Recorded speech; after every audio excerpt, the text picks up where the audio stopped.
Bismillahirrahmanirrahim. Assalamualaikum warahmatullahi wabarakatuh.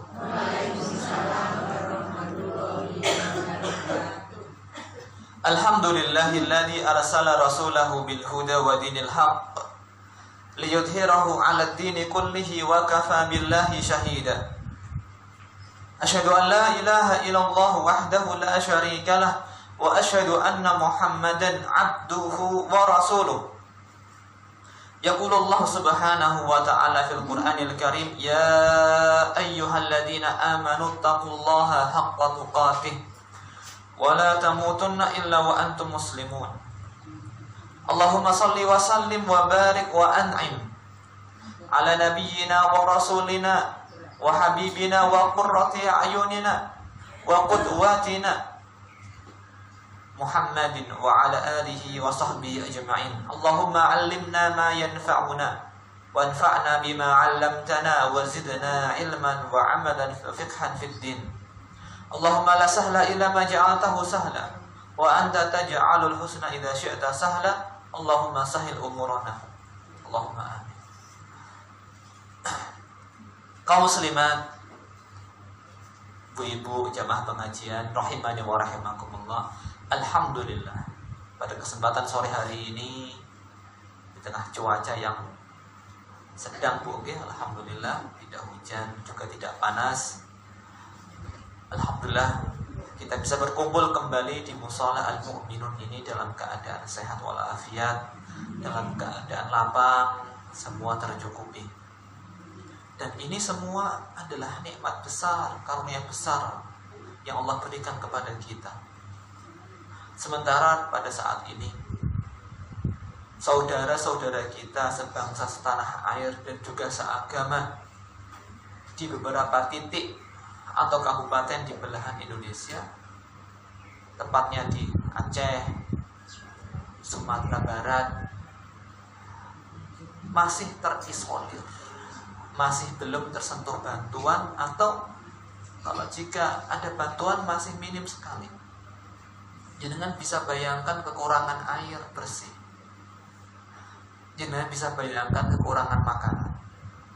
Jenengan bisa bayangkan tidak ada listrik, Bu. Kalau malam petang apa petang, Bu? Gelap gulita.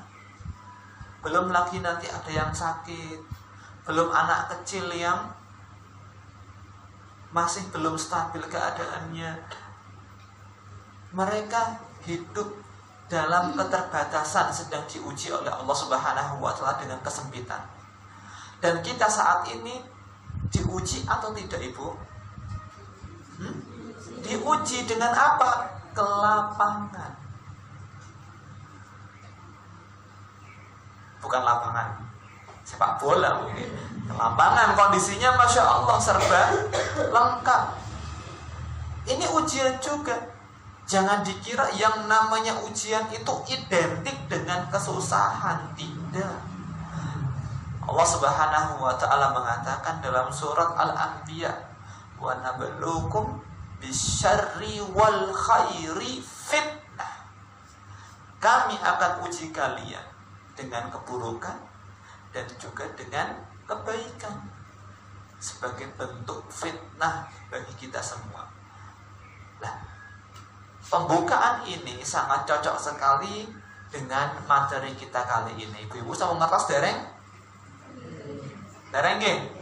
Materi pengajian kita kali ini niku cerita lagi. Kalau kemarin kita cerita tentang siapa, Ibu? Saya juga lupa kemarin cerita tentang siapa.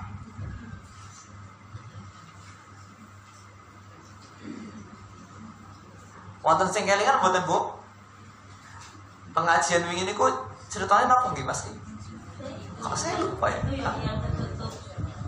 Oh, Masya Allah, 3 orang yang terjebak di dalam goa, kemudian mereka berdoa kepada Allah Subhanahu wa ta'ala. Sekarang juga masih 3 orang, tapi beda. 3 orang yang Allah Subhanahu wa ta'ala uji dengan kebaikan. 2 gagal total, 1 berhasil. Nah, kita ingin mengambil pelajaran dari mereka. Mereka adalah si buta tapi tidak pakai gua hantu, Gitu, nggih. Kemudian si botak tapi bukan pesulap, nggih. Nah, juga si sopak. Sopak niku penyakit kulit yang membuat kulit itu warnanya putih, Bu. Tapi putihnya bukan putih bagus. Putihnya itu belang bonteng. Bahasa Jawa apa, Bu? Ya? Sopak nih. Kulitnya itu berubah menjadi putih. Belang, Bu, okay? Putih. Nanti tumbuh dia melebar, akhirnya semua kulitnya putih. Nah itu semua penyakit. Baik, saya bacakan kisahnya yang dibawakan oleh Nabi Shallallahu Alaihi Wasallam, dan ini hadisnya sahih dari sahabat yang mulia Abu Hurairah Abdurrahman bin Sakhr radhiyallahu taala anhu. Beliau mengatakan, saya pernah mendengar Nabi Shallallahu Alaihi Wasallam bercerita, Inna salasatan min Bani Israel. Dulu itu ada 3 orang dari Bani Israel. Ini dari Bani Israel, anak keturunan dari Nabi Ya'qub bin Ishaq bin Ibrahim alaihissalam. Abros wa aqra wa a'ma. Yang satu punya penyakit kulit sopak, yang satu botak, tidak punya rambut sama sekali, nggak bisa tumbuh rambut, Bu. Wa a'ma, yang terakhir dia buta. Aradallahu an yabtaliyahum, Allah Subhanahu wa taala ingin menguji mereka. Faba'atha ilaihim malakan, maka Allah mengutus seorang malaikat kepada mereka. Fa'atal abrasa, maka seorang malaikat ini mendatangi orang yang kulitnya sopak ini. Faqala ayyu syai'in ahabba ilaika, ayyu syai'in ahabba ilaika. Mas, apa yang paling engkau sukai? Karena dia kulitnya sopak, kulitnya buruk, maka yang paling dia sukai apa, Ibu? Kulit yang bagus, Ibu, okay? Nah, karena sakitnya dia adalah sakit kulit, maka yang paling dia impikan adalah kulit yang bagus. Alhamdulillah, jenengan kulitnya bagus semua, Bu, okay? Tidak ada yang penyakitan. Dan ini nikmat yang besar ternyata. Wajildun hasan, warnanya bagus, kulitnya juga indah, kulitnya mulus. Ternyata sekarang kulit bagus itu bukan hanya idaman perempuan, ibu-ibu sekalian. Laras, Bu? Laki-laki juga pengen punya kulit yang mulus, yang bagus. Buktinya apa? Saya itu sering kalau ngecek gayungnya santri itu banyak sekali santri, Bu, laki-laki, Bu, kata laki-laki itu perawatan kulitnya Masya Allah. Kayak lulur, Ibu.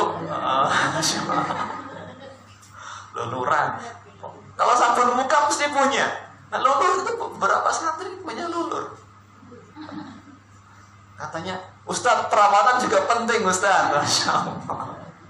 Perawatan juga penting. Yang penting sih. وَيَذْهَبُ عَنِ الَّذِي قَدْ قَدَرَنِي النَّاسُ. Dan semua perkara yang membuat orang-orang benci kepadaku pergi semuanya. Maka malaikat ini pun mengusap orang tersebut. فَذَهَبَ عَنْهُ قَدَرُهُ. Penyakitnya semua hilang, dan kulitnya berubah saat itu juga menjadi kulit yang bagus. Nah, ini kemampuan yang dimiliki oleh malaikat tersebut. Allah Subhanahu wa taala memberikan kemampuan yang luar biasa. Jangan gumun. Nabi Isa saja alaihi salam itu bisa menyembuhkan yang seperti ini. Nabi Isa itu ketika menyembuhkan penyakit tinggal disentuh, sembuh. Tidak harus disuntik, tidak harus nguntal obat, nguntal pil, boten, disentuh langsung sembuh.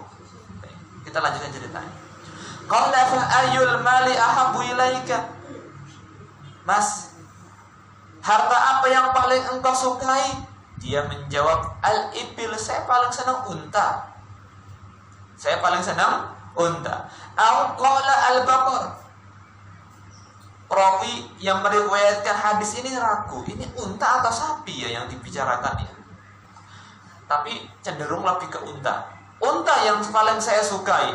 Maka malaikat ini memberikan kepada orang tadi seekor unta yang bunting. Wa qala barakallahu laka fiha. Semoga Allah memberkahi unta itu untukmu.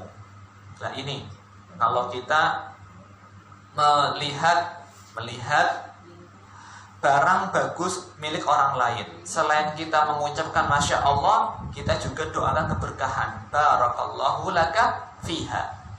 Barakallahu laka fiha. Masya Allah. Jenengan punya temannya punya mobil baru, Masya Allah, ucapkan barakallahu laka fiha. Sekarang malaikat itu datang ke orang yang kedua. Summa atal aqra. Kemudian malaikat ini mendatangi si botak. Faqala ayyu syai'in ahabbu ilaika. Apa yang paling engkau sukai? Kira-kira apa, Ibu? Nah, benar sekali. Qala sya'run hasan. Rambut yang bagus. Ya kan? Wa yadhhabu anni hadzal ladzi qadarani nas. Dan segala sesuatu yang orang benci karenanya itu pergi dari diriku. Kemudian malaikat ini mengusap orang tersebut, fadzahaba anhu wa utiya sya'ran hasanan. Sembuh seketika dan akhirnya dia punya rambut yang bagus. Masya Allah. Qala fa ayyul mali habu ilaika. Malaikat ini bertanya kepada orang tersebut, harta apa yang paling engkau sukai? Qala al-baqar. Saya paling suka dengan sapi. Fa'utiya baqaratan hamilan. Akhirnya orang ini diberikan atau diberi seekor sapi yang sedang bunting. Wa qala barakallahu laka fiha. Semoga Allah Subhanahu wa taala memberkahi sapi itu untukmu. Nih. Summa atal a'ma. Kemudian malaikat itu pun mendatangi orang yang buta. Faqala ayyu syai'in ahabbu ilaika. Apa yang paling engkau sukai? Qala an yaruddallahu ilayya basari wa absaran nas. Aku sangat ingin Allah Subhanahu wa taala mengembalikan pandanganku sehingga aku bisa melihat orang-orang. Masya Allah, Ibu. Berarti kalau seandainya ada orang buntung, kalau ditanya, kamu pengen apa? Jawabnya apa, Ibu? Pengen tangan. Seandainya ada orang sakit ginjal, kamu pengen apa, Mas? Saya pengen ginjal saya sehat. Kalau seandainya ada orang sakit jantung, apa yang paling kau inginkan, Mas? Saya pengen jantung yang sehat. Ini semua kita punya, ibu-ibu sekalian. Berarti kita luar biasa, oke? Keadaan kita itu istimewa. Tangan lengkap, kaki lengkap, penglihatan ada, pendengaran ada. Bahkan saya pernah melihat video, ibu-ibu sekalian, ada orang yang terapi untuk bisa mendengar. Dipijat, kupingnya dipijat, oke? Pas dites, dengar tidak? Respon dengar. Masya Allah. Bapak dari anak itu, anak Bu ya, yang dipijat itu anak-anak, langsung sujud syukur, Bu. Gara-gara anaknya bisa mendengar kembali. Kita Masya Allah, ibu-ibu sakit mireng. Tidak hanya bisa mendengar, tapi bisa membedakan suara. Suara bapake, suara anake, iki suara wedhus, iki suara jangkrik, bisa beda semua. Iya kan? Masya Allah sekali. Jadi kenikmatan diingatkan. Kita harus banyak mengingat kenikmatan Allah Subhanahu wa taala. Wa amma bi ni'mati rabbika fahaddits. Dalam surat Ad-Duha mungkin. Adapun terhadap nikmat-nikmat Tuhanmu, maka seringlah diucapkan agar kita ingat. Nah, ini kita itu dalam kondisi yang istimewa, maka banyak-banyak bersyukur kepada Allah Subhanahu wa taala. Baik. Dengan penglihatan pula, kata orang ini, saya bisa melihat orang. Masya Allah, kita bisa melihat wajah suami, kita bisa melihat wajah anak. Jenengan juga bisa melihat wajah putu jenengan, cucu jenengan yang imut, yang lucu, yang gemesin.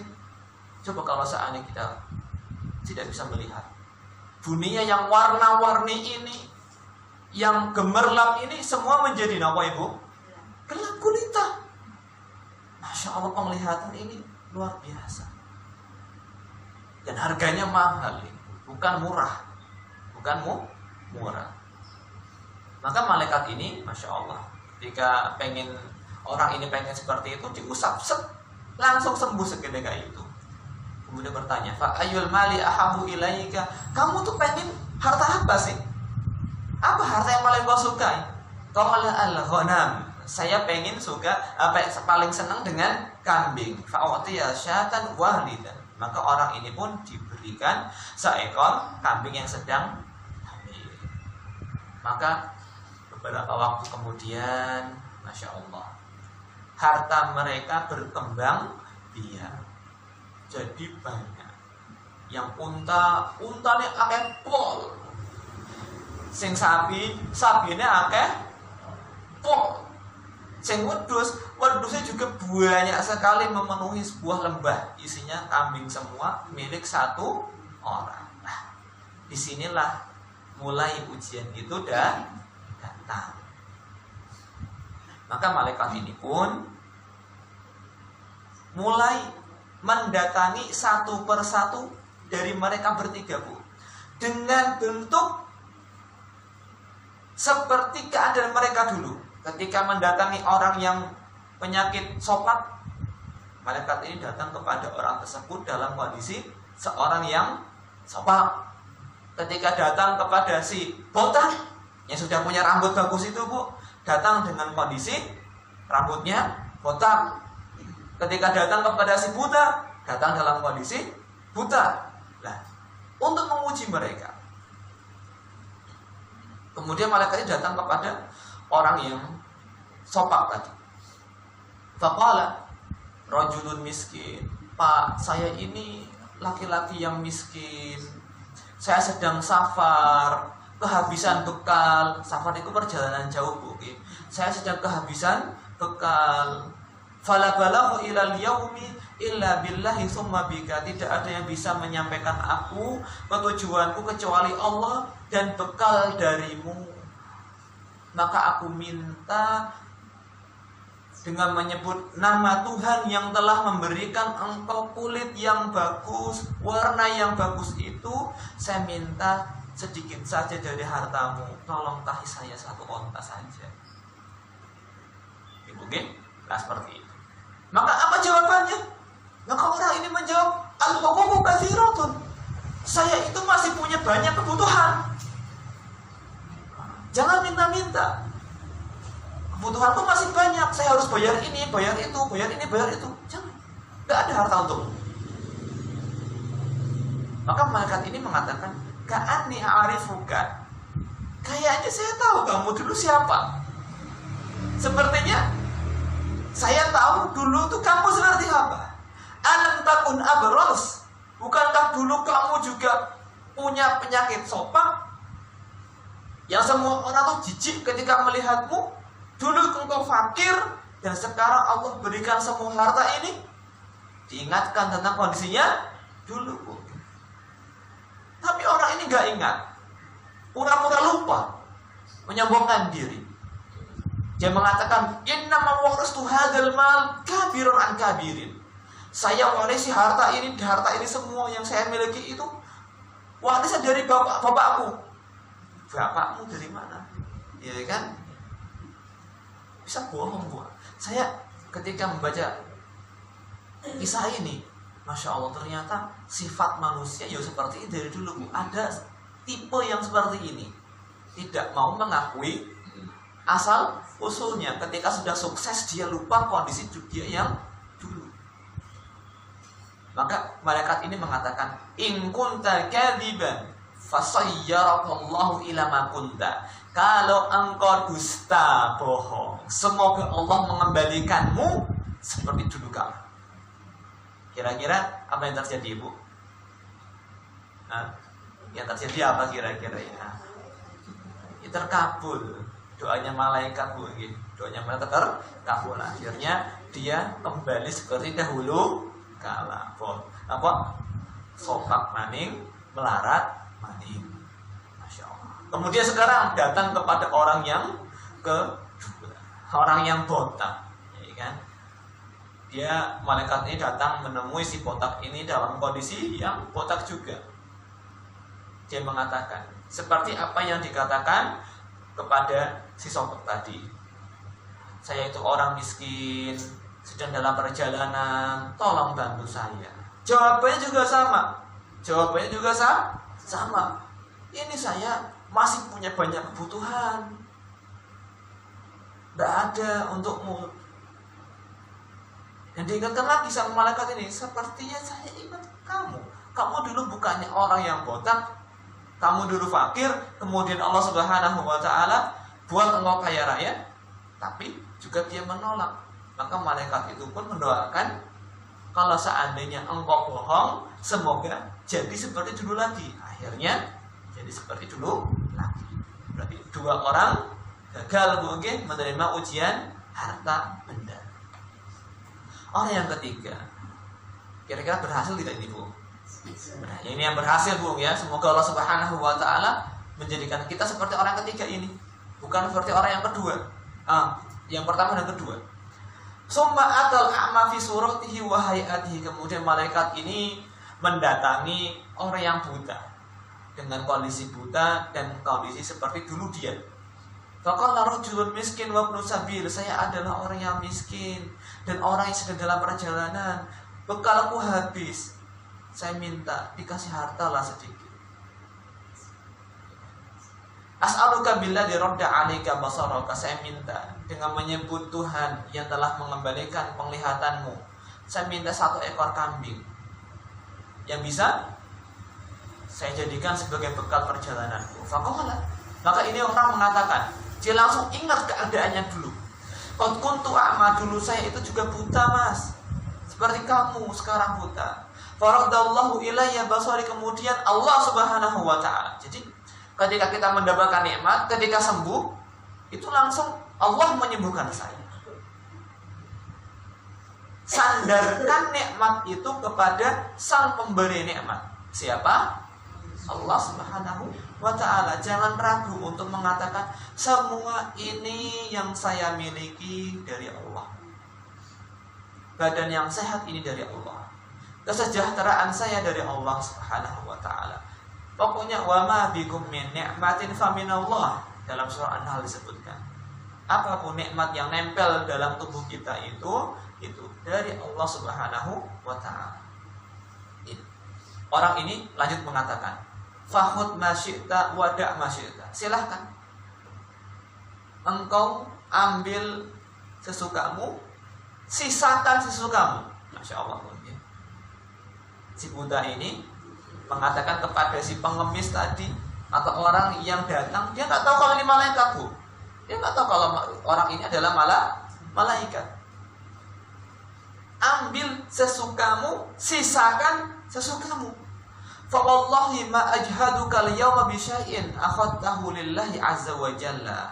Demi Allah, saya tidak menganggap banyak apapun yang engkau ambil, karena ini semua adalah pemberian Allah Subhanahu wa Ta'ala. Ini. Faqala amsik malaka. Maka orang yang datang tadi, seorang malaikat yang menjelma tadi mengatakan, sudah, tahan hartamu, pegang saja hartamu. Fa innama ubtulitum. Kalian bertiga itu sedang diuji. Allah Subhanahu wa Ta'ala murka kepada dua sahabatmu, dan Allah Subhanahu wa Ta'ala ridho denganmu. Hadisun sahih muttafaqun alaihi. Hadis ini sahih riwayat Bukhari dan Muslim. Masya Allah, Bogey. Kira-kira pelajaran apa yang bisa kita ambil dari kisah tadi, Ibu sekalian? Jelas, Bogey? Insya Allah, Bogey, ceritanya, Bu? Jelas. Baik. Kita coba ingin mengambil beberapa pelajaran yang bisa kita petik dari kisah tadi. Pelajaran yang pertama dalam bidang akidah. Allah Subhanahu wa ta'ala menguji hambanya dengan nikmat dan musibah. Ini yang pertama. Allah Subhanahu wa ta'ala menguji hamba-hambanya dengan nikmat dan musibah. Dan kita itu harus paham bahwa keberadaan kita hidup di dunia itu ujian. Mau kita seperti apa keadaannya, itu ujian dari Allah Subhanahu wa ta'ala. Allah mengatakan dalam surat Al-Mulk ayat yang kedua, alladzi khalaqal mauta wal hayata liyabluwakum ayyukum ahsanu amala.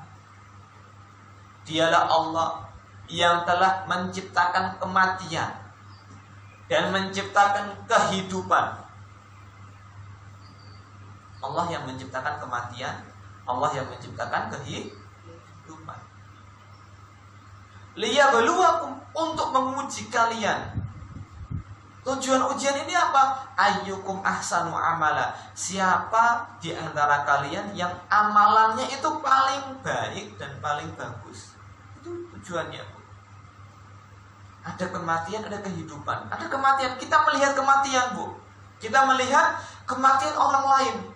Tapi sedikit di antara kita yang bisa mengambil pelajaran dari kematian orang lain.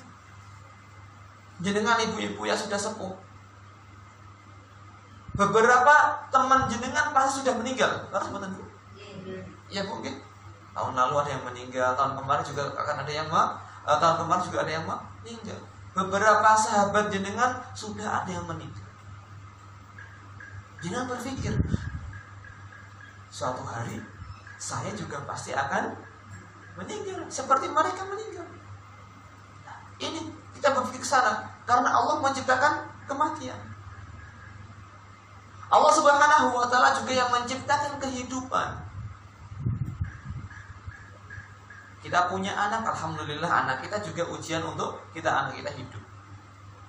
Baik. Nah, dunia ini karena ini adalah tempat ujian,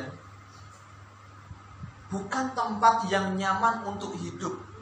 Bukan. Jenengan kalau ingin kehidupan ini tanpa ada susah, tanpa ada duka, tanpa ada kesulitan, tidak mungkin. Dunia ini penuh dengan masalah. Penuh dengan apa? Masalah. Lalu sebutan Ibu? Ya kan? Jenengan punya masalah dengan suami buatan? Ya sementara tidak, tapi pernah punya masalah. Pernah dibikin nangis suami, Bu? Pernah, ya kan? Jenengan punya anak ada masalah, ya kan? Punya tetangga juga punya masalah. Dan setiap kita punya masalah masing-masing.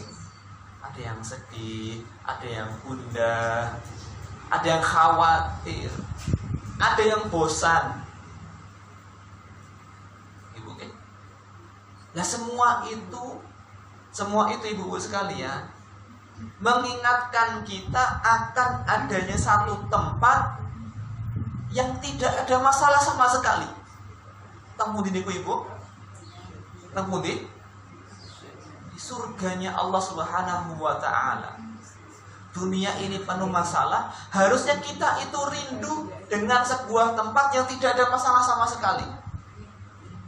Kenikmatannya itu tidak tercampur dengan kerepotan sama sekali. Kalau dunia Ibu, ada orang yang mendapatkan kenikmatan, tapi untuk mendapatkan kenikmatan tersebut harus susah-susah terlebih dahulu. Iya kan? Setelah menikmati kenikmatan itu, dia susah kembali. Contohnya orang makan enak makan, tapi kebanyakan makanan enak itu tidak sehat. Jadi senang makan pedes, masya Allah, senang banget nek akeh. Bare,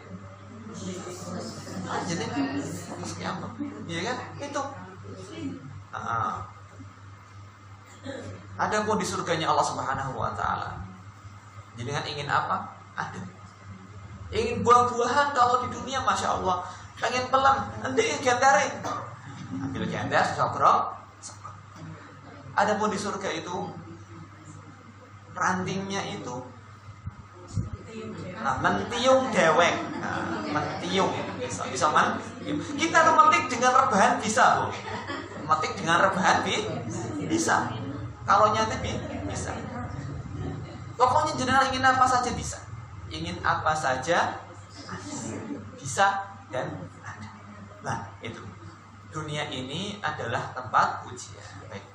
Dalam kisah tadi, 3 orang diuji dengan kesusahan, kemudian diuji dengan kelapangan yang luar biasa. Kaya luar biasa, dan akhirnya ujian itu hasilnya beda-beda. Kita juga seperti itu, Bu. Diuji oleh Allah Subhanahu wa taala, hasilnya juga beda. Nah, kapan seorang sukses dengan ujian kaya dan lapangnya? Ketika kita bisa seperti si buta tadi, bukan seperti si botak, juga tidak seperti si sopak. Si buta tadi seperti apa? Ia gunakan hartanya dalam kebaikan. 1. Kemudian yang kedua, ia tidak lupa dengan sang pemberi rizki, tidak lupa dengan Allah Subhanahu wa ta'ala. Banyak orang yang cari rizki, dapat rizki, tapi dia menjauh dari sang pemberi rizki. Tapi karena Allah Subhanahu wa ta'ala maha kaya, maha pemurah, walaupun orang ini menjauh dari Allah, tidak beriman dengan Allah, tetap dia kasih rizki, tetap. Kemudian sifat si buta tadi, dia tidak pelit. Oh, berarti Ibu sekalian, dermawan itu termasuk syukur nikmat. Mempunyai sifat dermawan termasuk syukur nikmat. Mempunyai sifat pelit termasuk kufur nikmat. Laras, Bu? Iya kan? Seperti kisah tadi. Dan kita harus melawan rasa pelit kita. Ini memang kita, Allah Subhanahu wa ta'ala itu sudah menanamkan sebuah sifat dalam diri manusia. Apa itu? Wa kanal insanu qatura. Manusia itu punya sifat dasar pelit, Bu. Innahu lihubbil khairi lasyadid. Dia tuh sangat suka dengan harta benda. Laki-laki suka, apalagi perempuan. Pelit dia. Pelit. Tapi dia harus berusaha untuk melawan rasa pelit. Dengan apa? Belajar. Dengan mengetahui keutamaan-keutamaan sedekah dan infak itu apa. Nabi SAW suatu hari, Ibu sekalian ini, datang menemui keluarga beliau. Menemui Aisyah kalau tidak salah. Dan keluarga beliau ketika sedang menyembelih kambing. Sedang menyembelih kambing. Ketika datang, beliau bertanya, "Wahai istriku, saya mau makan. Apa yang tersisa?" Karena istri beliau tahu kalau Nabi SAW itu suka dengan katif. Katif niku iga, ya kan, iga. Ya Rasulullah, yang tersisa hanya iganya saja. Lihatnya nanti, wes diwekna wong sudah diberikan kepada orang lain. Nah, ketika ini Nabi SAW ingin mengajarkan kepada istri beliau dan mengajar kepada kita semua. Apa kata beliau? Bahkan semua tersisa kecuali iganya. Semua yang diberikan kepada orang lain itulah yang tersisa. Yang kita makan itu yang habis. Ibu, ini menunjukkan ternyata harta kita sesungguhnya adalah yang kita infakkan, yang kita sedekahkan untuk orang lain. Tapi kita susah sekali tuh, untuk menerima kenyataan ini. Susah. Baik, makanya kita harus melawan rasa pelit kita.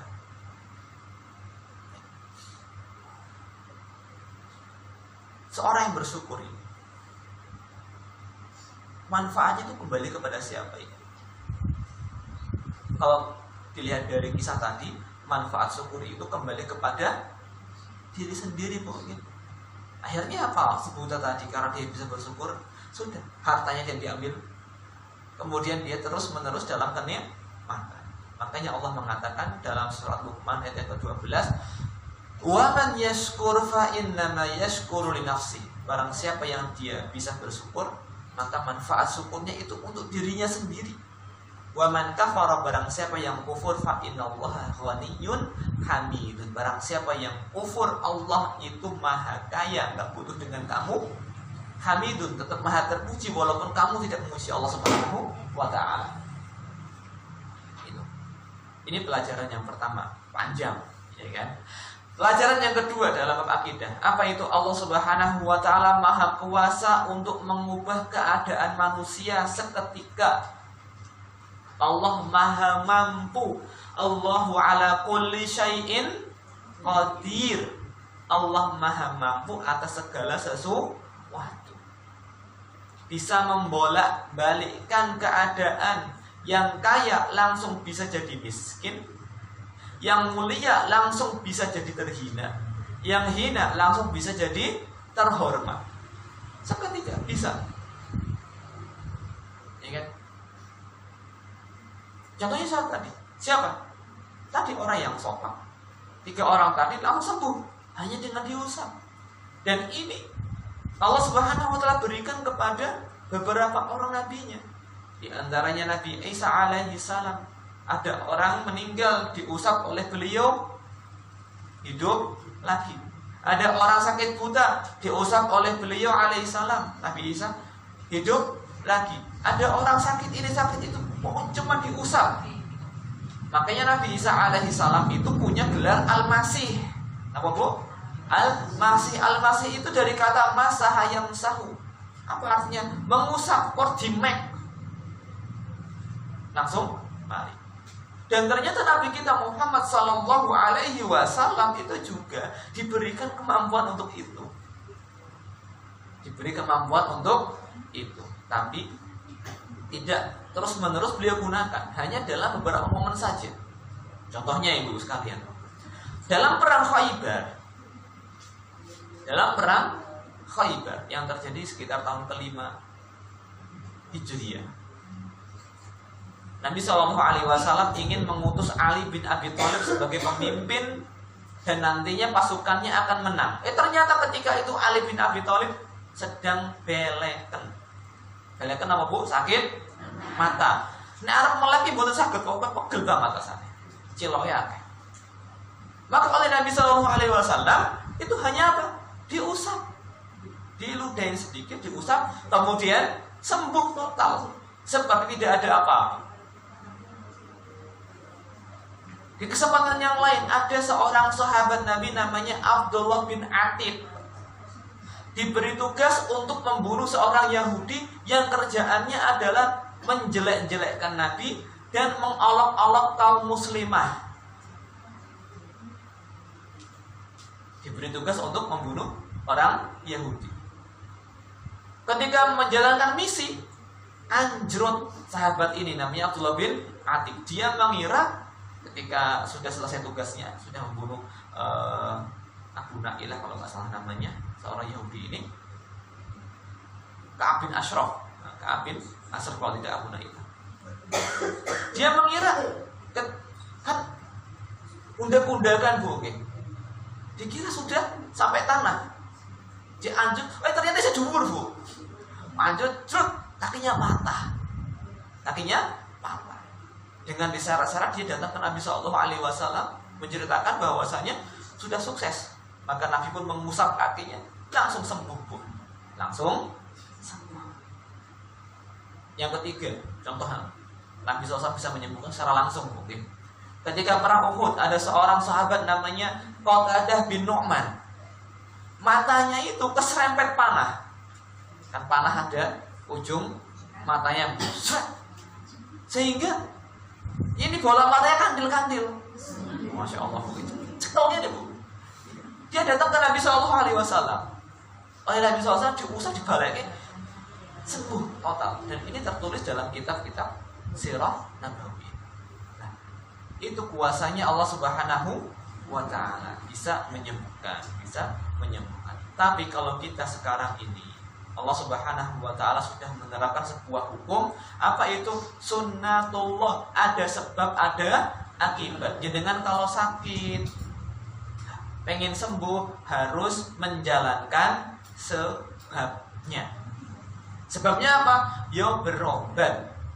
Ya kan? Allah yang menjadikan adanya hukum sebab akibat. Orang mau kenyang harus makan, ya kan? Orang mau punya anak harus menikah, ya kan? Harus menikah. Tapi kalau Allah Subhanahu wa ta'ala bisa langsung mengadakan sebuah akibat tanpa ada sebab. Contohnya siapa? Maryam alaihissalam tanpa menikah langsung bisa punya anak. Tapi kalau kita nggak bisa seperti itu, oke kan? Pengen dua anak, yo nikah. Pengen sembuh dari sakit, yo berobat. Maka Nabi SAW mengatakan, tadahabu fa innallaha lam yadha' da'an illa wada'a lahu dawa'an ghairal harami. Wahai hamba Allah, berobatlah, karena Allah tidak menurunkan sebuah penyakit, melainkan Allah memberinya obat, kecuali satu penyakit. Apa itu? Pikun. Selain berobat, harusnya kita tidak bersandar dengan obat. Obat itu hanya wasilah. Kita harus banyak berdoa kepada Allah Tabaraka wa ta'ala, yang salah satu nama Asmaul Husnanya adalah Asy-Syafi. Asy-Syafi. Asy-Syafi apa artinya? Yang maha menyembuhkan. Allahumma innaka anta syafi, la shifaa illa shifauka, shifaan la yughadiru saqama. Allahumma shfini, Allahumma shfini. Ya Allah, sembuhkanlah aku, sesungguhnya Engkau adalah zat yang maha penyembuh. Ada seorang nabi, dengan insya Allah tahu dan pernah mendengar kisah nabi ini, Nabi Ayub alaihis salam. Apa yang dialami oleh Nabi Ayub alaihis salam? Beliau sakit dalam kurun waktu yang lama.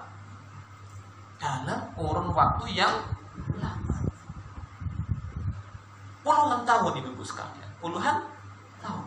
Allah ceritakan dalam surat Al-Anbiya. Wa ayyuba idnada rabbahu. Dan ingatlah wahai Muhammad tentang kisahnya hambaku Ayub. Nabi Ayub ketika ia menyeru Tuhannya, berdoa kepada Allah Subhanahu wa ta'ala, Anni massani yadur wa anta arhamur rahimin. Ani ya Allah, sesungguhnya aku telah tertimpa kemalangan, tertimpa berbagai macam penyakit. Diceritakan bahwasanya Nabi Ayub ini punya penyakit yang sangat menjijikkan, bau, penyakit kulit yang gampang menular, sehingga masyarakatnya itu sampai mengusir Ayub dari perkampungan. Ibu, tapi dia mengatakan Rabbi anni masani yadur wa anta arhamur rahimin, sedangkan Engkau adalah zat yang maha rahim, maha penyayang. Saya perhatikan, Bu, Masya Allah, ayat ini, Bu. Nabi Ayub alaihissalam ketika sakit, beliau tidak mengatakan, ya Allah, Engkau telah membuatku sakit, tolong sembuhkan aku. Nabi Ayub sangat beradab sekali kepada Allah Subhanahu wa ta'ala. Tidak mengatakan, ya Allah, Engkau telah membuatku sakit, ya Allah, Engkau telah menimpakan kepadaku berbagai macam penyakit, maka sembuhkanlah aku. Tidak. Nabi Ayub alaihissalam tidak menyandarkan penyakit ini kepada Allah Subhanahu wa ta'ala, tidak menyebutkan itu. Ditambah lagi, Nabi Ayub di akhir doa mengatakan, wa anta arhamur rahimin, ya Allah, Engkau adalah zat yang paling memberi rahmat. Kalau ada orang yang punya kasih, Engkau kasihmu jauh lebih besar. Orang sudah diuji, dan ujian Nabi Ayub pertama, hartanya semuanya habis. Kemudian yang kedua, anak-anaknya semuanya habis. Kemudian tubuhnya digerogoti oleh penyakit yang sangat banyak sekali. Tapi tetap lisannya tidak pernah mencela Allah Subhanahu wa taala dan tetap menganggap Allah Maha Pengasih. Jadi dia seperti ini Bu sekalian. Husnudzon kepada Allah walaupun jenengan dalam kondisi sakit. Nah, kita harus seperti ini, Bu. Tetap husnudzon kepada Allah Subhanahu wa taala walaupun kondisi kita seperti apapun itu. Mudah-mudahan kita bisa seperti ini. Nah ini, selain kita berobat, kita juga berdoa. Kemudian pelajaran berikutnya dalam bab akidah, apa itu? Nikmat itu adalah amanah. Nikmat itu adalah amanah dari Allah Subhanahu wa taala dan bukan patokan seorang mulia. Bukan standar seorang itu mulia, bukan. Justru nikmat yang ada dalam diri kita ini perlu kita waspadai. Oh, jangan-jangan ini adalah istidraj. Napa niku istidraj? Istidraj itu adalah sebuah istilah untuk menggambarkan seorang yang diberi nikmat terus-menerus, tapi dia malah semakin jauh dari Allah Subhanahu wa taala. Istidraj. Dia diberi nikmat terus-menerus, tapi dia justru malah menjauh, terus menjauh. Setelah itu baru Allah ambil nikmat. Harta yang ada dalam diri seorang tidak otomatis membuat dia itu pasti menjadi orang yang dicintai oleh Allah, tidak. Bahkan harta itu perlu kita waspadai.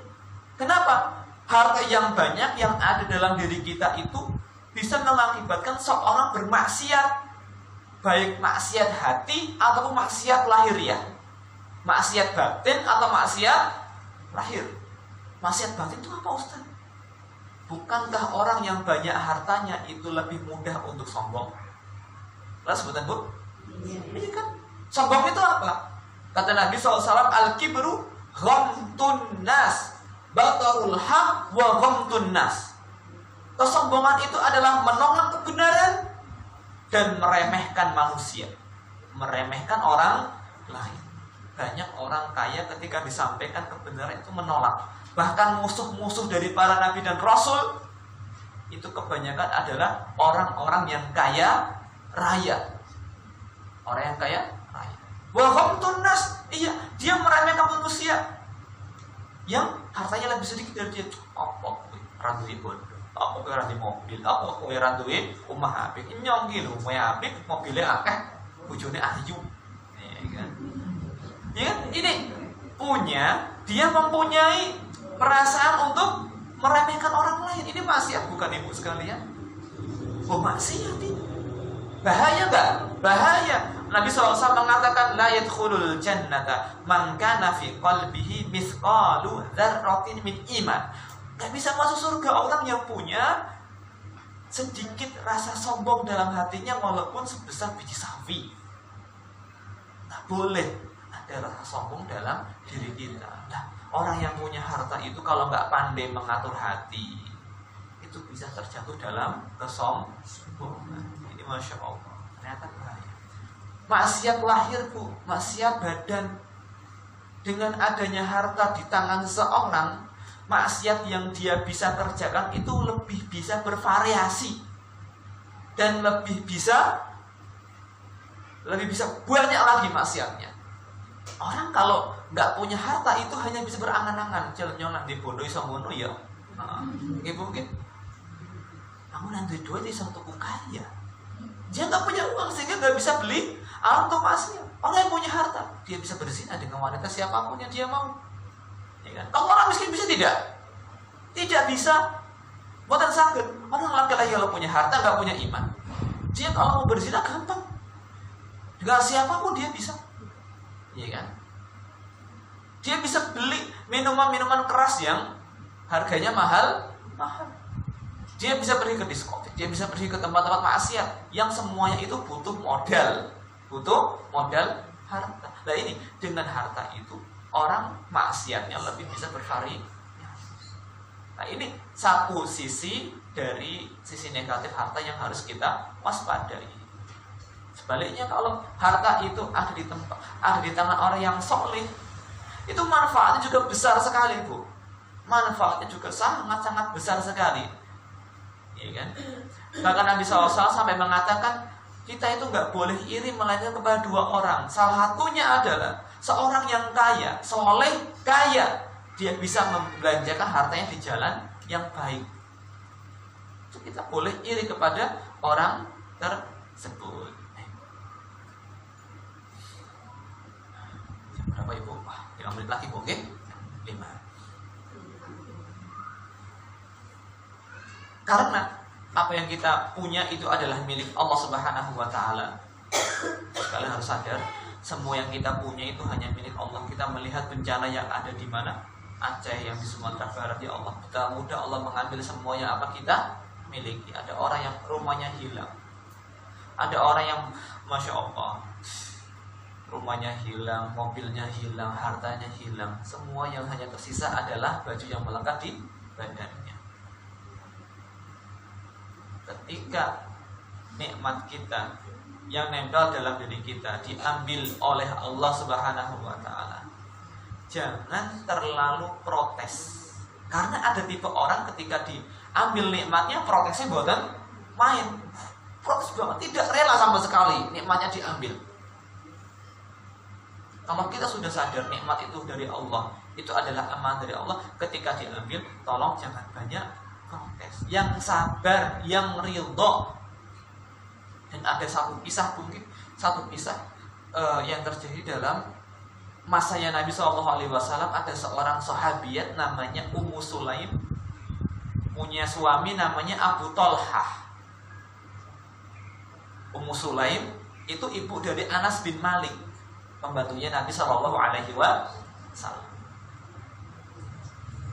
Kisahnya dikisahkan oleh Anas bin Malik radhiyallahu taala.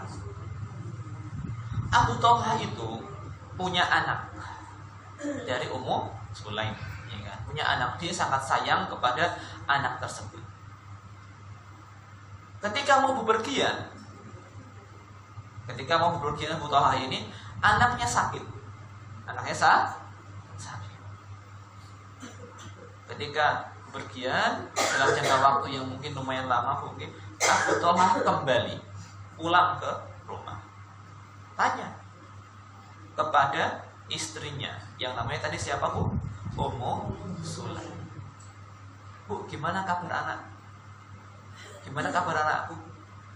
Kata Ummu Sulaim ini, sudah tenang, dia lebih baik sekarang. Tapi sebelum ini, Bu, Ummu Sulaim ini sudah berpesan kepada anggota keluarganya, jangan ada yang memberitahu kalau anaknya meninggal selain diriku. Jangan ada yang beritahu kepada Abu Tolhah kalau anaknya meninggal kecuali diriku. Pokoknya yang ngasih tahu hanya saya. Siapa? Ummu Sulaim. Akhirnya ketika datang dihidangkanlah makanan oleh Ummu Sulaim. Ummu Sulaim berdandan layaknya seorang istri. Akhirnya terjadi hubungan suami istri ketika itu. Setelah semuanya selesai, ya kan, capeknya hilang, penatnya hilang dari perjalanan mungkin, Ummu Sulaim ini bertanya kepada suaminya, memberikan sebuah analogi seperti ini, Ibu sekalian. Pak, kalau seandainya ada orang meminjam sesuatu dari orang lain,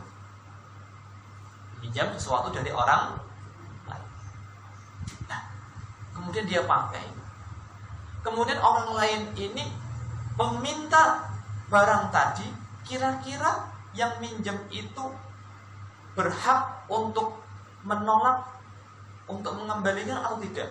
Ya tidak, kata suaminya. Dia harus mengembalikannya.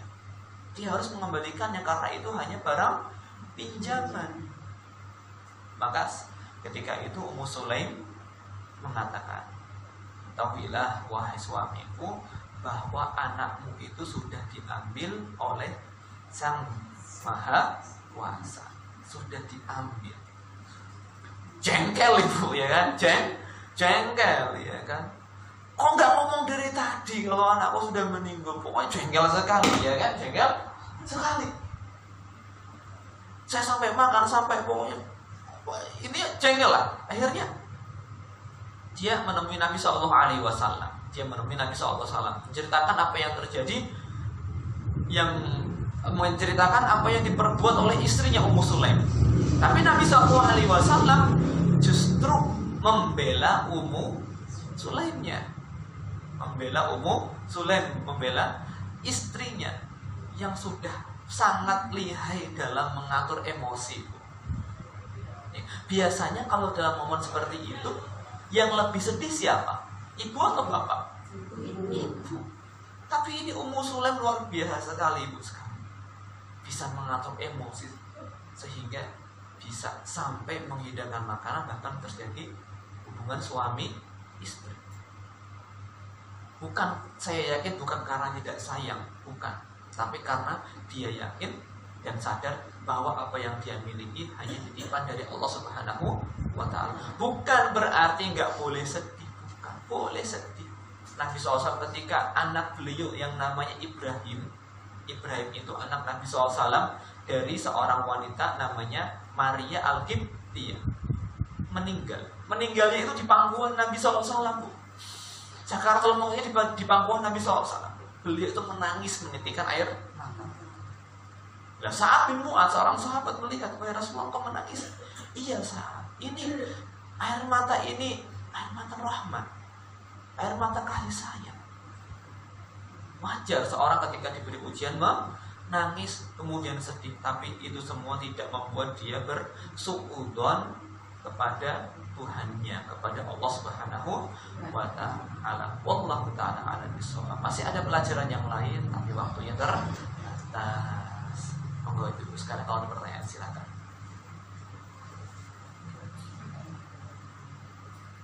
Monggo Ibu sekalian. Buat wonten gangsal Bu nggih. Pulang ke aja. Enak acara boleh nih Ibu. Monggo dilanjutkan acaranya Ibu sekalian. Semoga ilmu yang disampaikan bermanfaat, menambah pengetahuan, menambah keimanan kepada saya pribadi dan kita semua. Semoga jenengan terus-menerus diberi kesehatan oleh Allah Subhanahu wa Ta'ala, diberikan kelancaran dalam menjalankan aktivitas sehari-hari, keluarga diberkahi, harta juga diberkahi. Subhanakallah bihamdika, asyhadu an la ilaha illa anta, astaghfiruka wa atubu ilaik. Wassalamualaikum warahmatullahi wabarakatuh. Waalaikumsalam.